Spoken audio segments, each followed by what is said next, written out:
नमस्ते दोस्तों। कथा निधि चैनल पर आपका बहुत बहुत स्वागत है। हमारी आज की कहानी का नाम है अपने।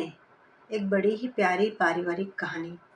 अच्छे लगे तो लाइक और शेयर ज़रूर कीजिएगा। कहानी के बारे में अपने विचार कमेंट बॉक्स में ज़रूर लिखिएगा। और अगर चैनल पर नए हैं तो चैनल को सब्सक्राइब भी ज़रूर कर लीजिएगा। तो चलिए कहानी शुरू करते हैं। आज मेरी बेटी शालू की शादी है। मैंने तो कभी सोचा भी नहीं था कि मैं अपनी बेटी की शादी इतनी अच्छी जगह पर कर पाऊंगी, लेकिन यह सब मेरे जेठ और जेठानी की वजह से हुआ है। मैंने तो उनके साथ बहुत ही बुरा किया था, लेकिन फिर भी उन लोगों ने कभी मेरे साथ कुछ बुरा नहीं किया। बेटी शालू को विदा हुए अब 3 दिन हो चुके हैं। लगभग सभी मेहमान जा चुके हैं। विवाह के साथ साथ पग फेरे की रस्में भी बहुत अच्छे तरीके से हो गई। आज शाम को जेठ जी और जेठानी जी भी अपने गांव वापस चले जाएंगे। पहले तो हम माँ बेटी ही एक दूसरे का सहारा हुआ करते थे। अब तो वो भी ससुराल चली गई और मैं अब इस घर में बिल्कुल अकेली रह जाऊंगी। ये ख्याल मुझे अंदर ही अंदर तोड़ रहा था, लेकिन उससे भी ज्यादा मुझे एक बात कचोट रही थी। वो गलती जो मैंने 7 साल पहले की थी, आज मुझे यह एहसास करवा रही थी कि मैं कितनी गलत थी, मेरी सोच कितनी छोटी थी। लेकिन अब बस, आज तो उनसे माफ़ी मांग ही लूँगी। भाई साहब और भाभी ने तो शायद कभी मेरी बातों को दिल से लगाया ही नहीं था। मैंने उन्हें इतना सब कहा था, लेकिन उन्होंने मेरी बात का कभी बुरा नहीं माना था। सच कहा है किसी ने, जब अपने पर आती है तब एहसास होता है कौन अपना है और कौन पराया। इसी तरीके से अपनी बेटी रिया को विदा करके अनुपमा भाभी भी बहुत खुश थी। आखिर गांव में रहने वाली अनुपमा भाभी और जेठ जी की बेटी की शादी इतने बड़े शहर में जो हुई थी, इसीलिए उनकी खुशी का कोई ठिकाना नहीं था। खुश तो तब मैं भी बहुत थी, क्योंकि यह रिश्ता मेरी जान पहचान से हुआ था और यह ब्याह करके मेरे अपने ही शहर में आ रही थी। दरअसल नौकरी के चलते हम पति पत्नी अपने दोनों बच्चों के साथ शहर में रहते थे और भाभी अपने परिवार के साथ गांव में रहती थी। इसीलिए जब उनकी बेटी की शादी हमारे शहर में तय हुई तो वो दोनों ही बहुत खुश हो गए। कहने लगे कि चलो, माता पिता पास नहीं है तो कोई बात नहीं, चाचा चाची तो है ना वहीं पास में, कुछ भी काम होगा तो फटाफट रिया के पास पहुंच जाएंगे। इसीलिए जब रिया की शादी के बाद मैं वापस शहर आ रही थी लौट के, तो भाभी ने मुझसे कहा था कि रिया का ख्याल रखना है, तीज त्योहार पर उसे त्योहार की मिठाई जरूर पहुंचा दिया करना। वैसे पूरी कोशिश तो मैं भी करूंगी कि मैं ही उसे त्योहार ही पहुंचा दूं, लेकिन अगर मैं कभी ऐसा ना कर पाऊँ तो, क्योंकि तुम पास में ही हो, इसीलिए यह जिम्मेदारी तुम्हें दे रही हूँ। हम गांव में हैं, इतनी दूर हर त्योहार पर पहुंचना हमारे लिए तो मुश्किल ही होगा ना। और उस समय मैंने भी ये जिम्मेदारी खुशी खुशी स्वीकार भी कर ली थी।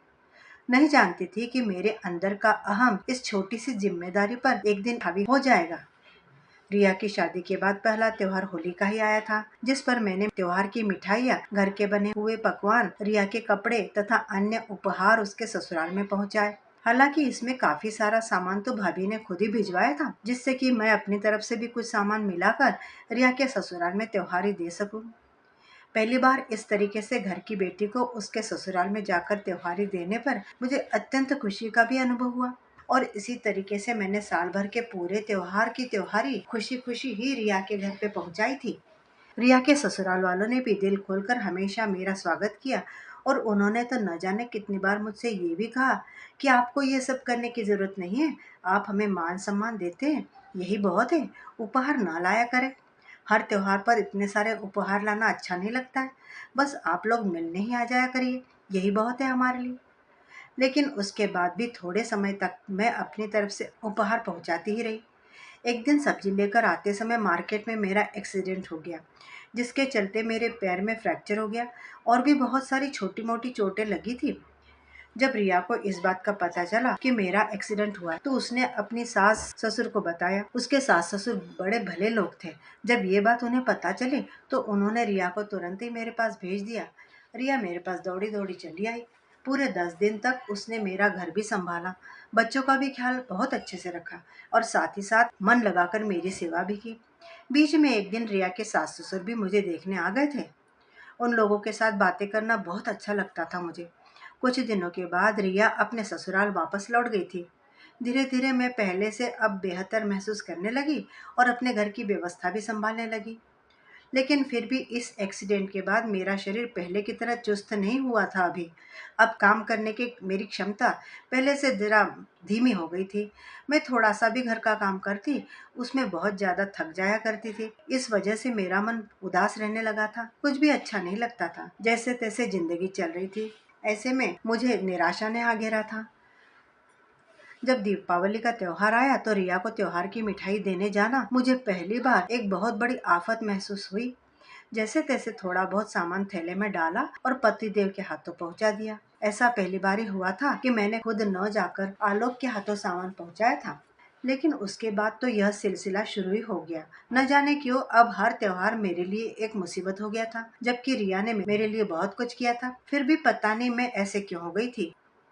एक तरफ शरीर साथ नहीं देता था तो दूसरी तरफ त्योहार पर बढ़ा हुआ काम और खर्चा, और ऐसे में रिया के लिए त्योहार की मिठाई या उपहार आदि का इंतजाम करना और फिर उन्हें उसके घर पे जाकर पहुंचाना, मेरे लिए यह सब कुछ अब भारी लगने लगा था। लेकिन फिर भी भाभी ने कहा था, इसीलिए मजबूरी में मन में ही मन में गुस्सा होते हुए भी, कभी चिढ़ते हुए भी मैं अपना फर्ज निभा ही रही थी। इसी बीच रिया गर्भवती हुई, तब भी गोद भराई की रस्म के समय जैसा सामान और उपहार भाभी ने दिया वैसा का वैसे ही मैंने भी दे दिया, क्योंकि अब तक यह काम मैं ही कर रही थी। खर्चा भी काफी हो जाता था, इसीलिए अब मेरा सब्र खत्म होता जा रहा था। गोद भराई के बाद जेठ जी और भाभी वापस गांव जा रहे थे, लेकिन मेरे पति देव ने उनको यह कहकर रोक लिया कि अब डिलीवरी में 10-15 दिन ही तो बचे हैं भाभी, फिर आप गांव जाएंगे और फिर वापस कब आएंगे? फालतू ही आने जाने का खर्चा और थकावट भी हो जाएगी, इसीलिए कुछ दिन यहीं रह जाइए। बस उनकी यह बात सुनते ही मेरा खून खौल उठा था और गुस्से में आकर मैंने चिल्लाना शुरू कर दिया। हाँ आलोक, भाई साहब और भाभी तो हमारे अपने हैं, इनके साथ साथ अपने पूरे खानदान को भी यहीं बुला लो ना, वो भी थोड़े दिन यहीं रह जाए। वैसे भी हमारा घर तो धर्मशाला ही है ना, जो जब चाहे तब आए जाए। माना कि भाई साहब भाभी कभी कभी आते हैं, साल में एक आध बार, लेकिन इन्होंने तो अपनी बेटी यही हमारे शहर में ही ब्याही है। शादी के बाद का सारा खर्च हम ही तो उठा रहे हैं। वाह जी वाह, बेटी आपकी, खर्चा हमारा। सही प्लान बनाया है भैया भाभी आपने। आप तो वहाँ गांव में बैठकर आराम फरमाते हैं, जो पैसा जोड़ रहे हैं, और हम यहाँ शहर में रहकर शहर के भारी भारी खर्चे भी उठाएं, अपने परिवार को भी संभालें, और उस पर आपकी बेटी को हर तीज त्योहार पर, गोद भराई पर, बच्चा होने पर हर बार भर भर कर उपहार देते रहे। फिर मैंने हाथ जोड़ते हुए उनसे कहा, माफ कीजिएगा, लेकिन अब बहुत हो गया। ना मेरी शरीर में इतनी जान बची है और ना मेरे मन में इतनी श्रद्धा कि मैं अब आगे और कुछ कर सकूं, और ना ही हमारे यहाँ कोई पैसों का पेड़ है जिससे तोड़ तोड़ कर मैं आपकी बेटी को दिए जाने वाले उपहारों का खर्चा करती रहूं। आपकी बेटी है, आप जानिए, आप ही संभालिए, अब ये सब हमसे ना हो पाएगा अब और कुछ भी। अपने मन की भड़ास निकाल कर मैं चुपचाप अंदर आकर बिस्तर पर लेट गई। मेरा सर बहुत ज्यादा दर्द कर रहा था, इसलिए चुपचाप दवाई लेकर बिस्तर पर लेट गई।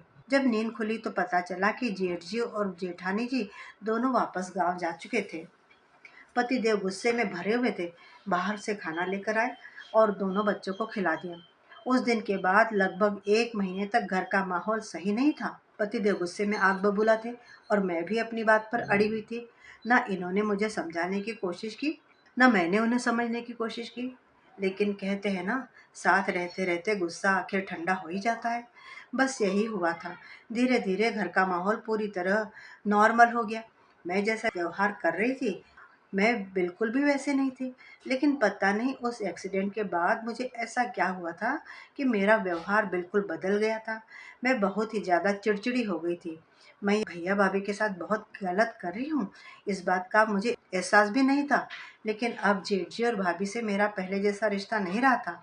ना ही अब वह मुझे फ़ोन करती थी, ना मैं उनको फ़ोन करती थी, और ना ही रिया के घर ही मेरा आना जाना होता था। धीरे धीरे मेरे बच्चे भी बड़े हो रहे थे। सब अपनी जिंदगी में मानो व्यस्त से हो गए थे। पिछले साल आलोक का प्रमोशन हुआ, जिसके चलते उन्हें दुबई घूमने का मौका मिला, वह भी परिवार के साथ। हम तो खुशी से उछल पड़े। मैंने तो कभी सपने में भी नहीं सोचा था कि हम सब लोग दुबई घूमने के लिए जाएंगे। लेकिन कहते हैं ना कि ईश्वर की लीला कोई नहीं समझ सकता, कब क्या हो जाए ये किसी को पता ही नहीं होता है। 3 दिन के बाद हम दुबई के लिए रवाना हो गए। पूरे 5 दिन खुलकर एंजॉय किया और छठे दिन अपने देश लौट आए। तब तक कोरोना हमारे देश में भी पैर पसार चुका था। आते ही हमारी भी स्क्रीनिंग हुई। पता चला कि हम चारों ही कोरोना पॉजिटिव थे। अगले 2 दिन के अंदर ही आलोक को सांस लेने में दिक्कत होने लगी, फेफड़ों में इन्फेक्शन बढ़ गया। उसके बाद तो मानो हर रात एक डर लगा रहता था कि आगे न जाने क्या होगा। और वही हुआ जिसका हमें डर था। 4 दिन मौत से लड़ने के बाद 5वें दिन आलोक हमें छोड़कर चले भी गए। सारी सेविंग उनके इलाज में लगा दी थी मैंने। जेठ जी को बोलकर अपने जेवर भी बिकवा दिए थे, लेकिन फिर भी अपने पति को मैं बचा नहीं पाई। अभी मैं अपने पति के मरने का मातम मना ही रही थी कि इसी बीच बेटे की हालत भी बहुत ज्यादा खराब हो गई। और आलोक के बाद तीसरे ही दिन वो भी मुझे छोड़कर चला गया। उस समय लगा कि मानो मेरी जिंदगी ही खत्म हो गई है। और ईश्वर की लीला तो देखिए, चाह कर भी मैं उनका चेहरा तक देख नहीं पाई थी। मैं अंदर ही अंदर घुट रही थी। मुझे तो कुछ समझ में ही नहीं आ रहा था कि मैं क्या करूं, क्योंकि मेरी पूरी दुनिया उजड़ गई थी। पति और बेटा मेरे जीवन से चले गए थे। पैसा मेरे पास में कुछ रहा नहीं था। अभी मेरी कंडीशन थोड़ी ठीक थी, इसीलिए सब कुछ देख और समझ पा रही थी। अब बेटे की भी हालत खराब होने लगी। अपनी आंखों के सामने अपने परिवार को एक एक करके जाते हुए देखना मेरे लिए जीते जी मरने के बराबर था। मन में सिर्फ एक ही बात थी कि बेटी को कुछ ना हो, वही तो मेरा आखिरी सहारा है। अगर मेरी बेटी को कुछ हो गया तो मैं भी मौत को गले लगा लूंगी। शायद ईश्वर ने मेरी धमकी सुनकर मेरी प्रार्थना सुन ली और मेरी बेटी की तबीयत में सुधार हुआ। मैं भी पहले से और बेहतर हो गई। पूरे 20 दिन के बाद हम माँ बेटी अपने घर पर लौटे। भाई साहब और भाभी ने घर की साफ सफाई करवा कर खाने पीने की व्यवस्था भी करके रखी थी, लेकिन खाना किसके गले से उतरने वाला था। मैं तो अपने घर की दहलीज पर कदम रखते ही बिलख बिलख कर रो पड़ी थी। हर वह पल याद आ रहा था जब हम सब मिलकर दुबई जाने की तैयारी कर रहे थे। आखिरी समय तक भी वो मुझे डांट रहे थे कि जल्दी करो वरना फ्लाइट के लिए लेट हो जाएंगे। अब कोई नहीं बचा था इस घर में, केवल मैं और मेरी बेटी। मैं ईश्वर को मन ही मन में कोस रही थी कि हे ईश्वर, ये तुम्हारी कैसी लीला है। तुमने तो मेरा पूरा घर ही उजाड़ दिया। अभी कुछ दिन पहले मेरा चहकता खिलखिलाता परिवार, कितना एंजॉय किया था हमने दुबई में। मुझे आलोक और मेरे बेटे की हर बात याद आ रही थी। मैं गुमसुम सी बैठी थी। मुझे इस हाल में देखकर मेरी बेटी भी बहुत ही ज्यादा सहम गई थी। वो भी बहुत चुप चुप सी रहने लगी थी। ऐसे में भाभी ने ही मुझे और मेरी बेटी को संभाला, वरना हम तो टूटकर बिखर ही गए थे। पूरे 2 महीने भाई साहब और भाभी यहीं पर रहकर अपना घर बार छोड़कर हमारी देखभाल करने में लगे रहे। एक दिन मेरे जेठ और जेठानी आपस में बातें कर रहे थे। तभी जेठ जी बोले, अरे हम तो चाहते हैं कि अब वो यहाँ पर ना रहे, हमारे साथ गांव चले। लेकिन तुमको क्या लगता है वो चलेगी हमारे साथ? तभी जेठानी जी बोली, क्यों नहीं चलेगी, मैं मनाऊंगी ना उसे। अकेली यहाँ पर रहकर करे भी कि क्या, उल्टा सब कुछ याद कर करके दुखी ही होती रहेगी।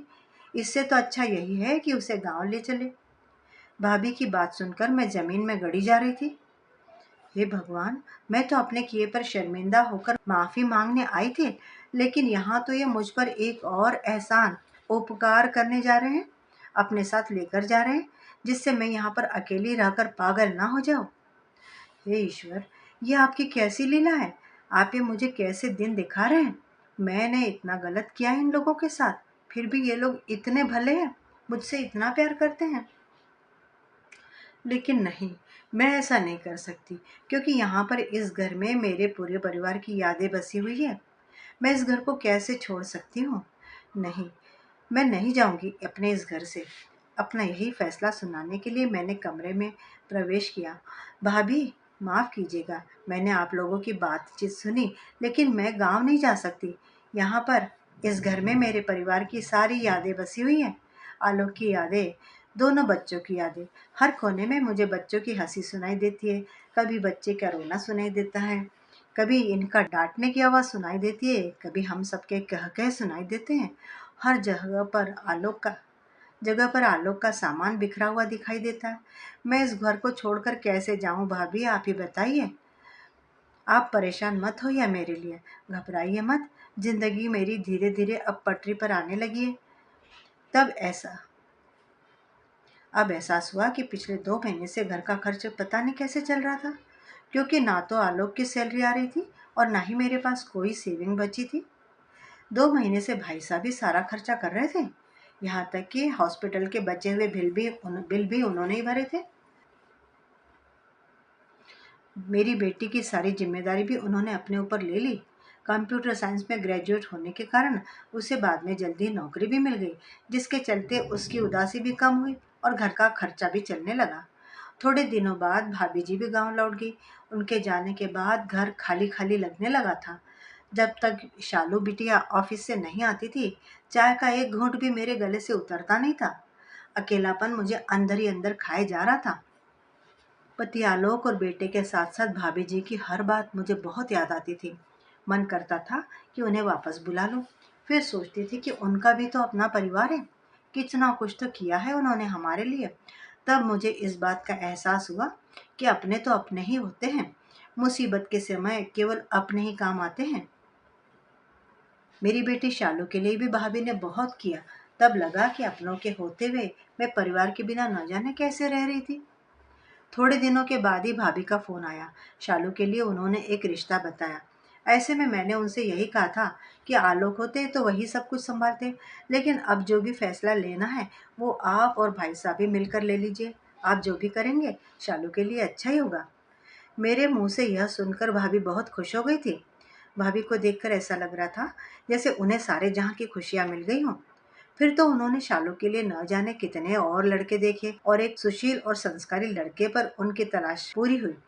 बस उसी सुयोग्य जीवन साथी के साथ 3 दिन पहले शालू को विदा कर दिया। विवाह की सारी रस्में भाई साहब और भाभी जी ने ही पूरी की। केवल रस्में ही नहीं, बल्कि शादी का पूरा खर्चा भाई साहब ने किया था। मैं तो अपना सब कुछ आलोक के साथ ही गवा बैठी थी। कुछ भी नहीं बचा था मेरे पास अपनी बेटी को देने के लिए, सिवाय आशीर्वाद के। लेकिन भाई साहब ने तो शालू की शादी को बेहतरीन रूप दे दिया था। सब कुछ उसकी पसंद का, सब कुछ वैसा ही जैसा मैंने और आलोक ने कभी सपना देखा था। उन्होंने शालू को यह एहसास ही नहीं होने दिया कि आलोक के ना होने की वजह से उसकी शादी में कोई कमी होगी या कंजूसी होगी, बल्कि उन्होंने तो एक पिता की भूमिका निभाई थी। इसीलिए आज मैं शर्म से गड़ी जा रही हूँ। अपनी छोटी सोच के ऊपर मुझे बड़ी शर्म आ रही है। भाई साहब ने इतना सब कुछ कर दिया, वो भी बिना कुछ कहे और बिना कोई एहसान जताए, और मैं छोटे मोटे खर्चों से घबरा गई थी। मैंने उस दिन उन्हें बेइज्जत करते हुए कह दिया था कि बेटी तो आपकी और खर्चा हमारा हो रहा है। सच में कितना दिल दुखा होगा उनका मेरी बात सुनकर। लेकिन फिर भी बड़ा दिल रखते हुए उन्होंने शालू के लिए इतना सब कुछ किया। ऐसे में उनसे हाथ जोड़कर माफ़ी मांगना ज़रूरी हो गया है, और मैं जानती हूँ कि अब इसमें मुझे देर नहीं करनी चाहिए। बस इसीलिए भाई साहब और भाभी जी के पास जाने लगी। तभी उनके कमरे से आ रही बातचीत की आवाज़ सुनकर मैं उनके कमरे में चली गई और उनसे कहा, मैं यहीं पर रह लूँगी भैया भाभी। और एक बात भाभी, भाई साहब, आज मैं आपसे अपनी उस गलती के लिए माफ़ी मांगना चाहती हूँ जो शायद मेरी ज़िंदगी की सबसे बड़ी गलती थी। उस दिन जब रिया की डिलीवरी होने वाली थी और आलोक ने आपको यहाँ रुकने के लिए कहा था, तब मैंने बहुत गलत तरीके से आपसे बात की थी। बहुत कुछ उल्टा सीधा कहा था। मैं नहीं जानती कि इतनी बड़ी गलती मैं कैसे कर बैठी। पता नहीं, एक्सीडेंट की वजह से मेरा दिमाग घुमा हुआ था, कड़वाहट मन में भर गई थी। पता नहीं क्या हुआ था, लेकिन सच में आज मुझे इस बात का एहसास हो गया है कि इस दुनिया में केवल हमारा परिवार हमारे साथ होता है। आपने जो भी मेरे लिए और शालू के लिए किया है, उसका एहसान मैं चाह कर भी नहीं चुका सकती भाभी जी। मैं तो छोटे मोटे खर्च से घबरा कर आपको उल्टा सीधा कह बैठी थी, और आपने तो शालू की शादी का सारा खर्चा उठा लिया। कन्यादान तक कर दिया आपने, और 2-3 महीने तक सारा खर्चा भी आपने उठाया हमारा। आपने तो हमें एहसास तक नहीं होने दिया कि आलोक के इस दुनिया में ना होने की वजह से शादी में कोई दिक्कत आ रही है। सब कुछ आपने बिल्कुल वैसा ही किया जैसा मैं और आलोक चाहते थे, हर बेटी चाहती है।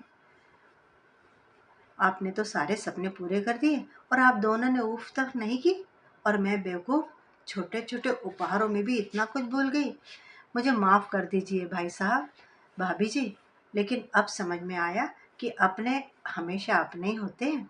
आपका साथ केवल आपके अपने ही देते हैं, और कोई नहीं। और पैसा, वो तो हमारे बड़े कह कर गए कि पैसा तो हाथ का मैल है। कल तक मेरे पास इतना था कि मैं आराम से ज़िंदगी जीती थी, और आज अपने परिवार के साथ साथ अपना पैसा, ज़मीन, जायदाद, जेवर सब गवा बैठी हूँ। ईश्वर ने मुझे आईना दिखा दिया है। आप मुझे माफ़ कर दीजिए भाई साहब। जिस तरह आपने शालू को अपनी बेटी मानकर अपनाया है, वैसे ही मैं भी रिया के साथ आगे से कभी भेदभाव नहीं करूंगी। बस आप मुझे माफ कर दीजिए।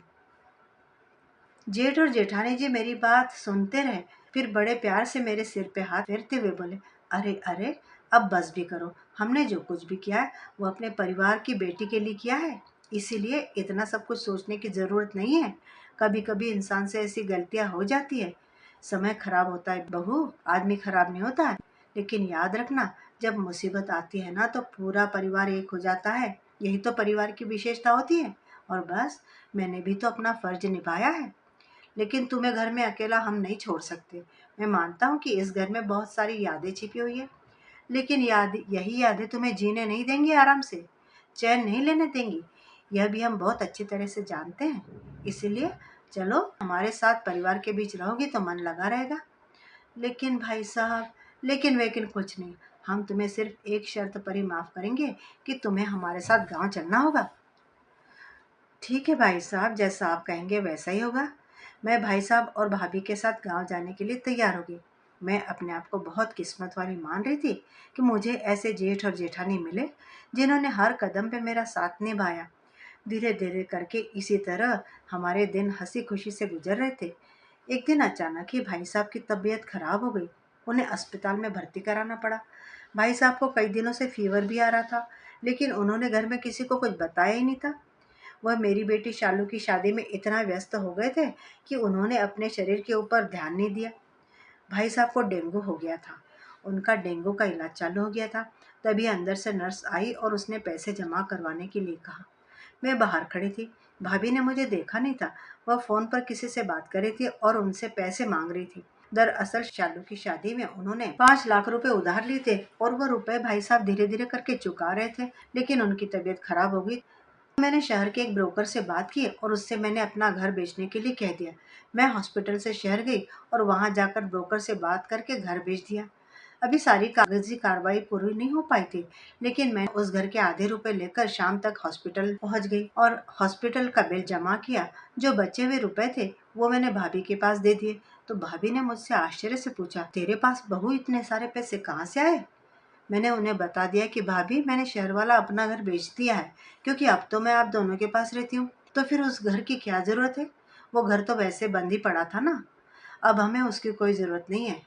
भाभी, इन रुपये से वह कर्ज भी चुका देना जो आप दोनों ने मेरी बेटी की शादी में लिया था और मुझे बताया भी नहीं था। मेरी बात सुनकर भाभी की आंखें भर आई और उन्होंने मुझे गले से लगा लिया। 1 हफ्ते तक भाई साहब अस्पताल में ही भर्ती रहे। फिर उसके बाद वह डिस्चार्ज होकर घर पर आ गए। भाई साहब को देखने के लिए घर पर लोगों का आना जाना लगा रहता था। शालू और रिया भी घर पर आ गई थी। उन दोनों को जब घर बेचने की बात पता चली तो वो दोनों बहुत ही गुस्सा हुई थी। मम्मी, आप लोगों ने तो शादी करके हम दोनों को पराया कर दिया है। मैंने तो कभी ऐसा सोचा भी नहीं था कि आप हमें इस तरह से पराया कर देंगी। नहीं बेटी, ऐसी कोई बात नहीं है। दरअसल घर तो वो बंद ही पड़ा हुआ था।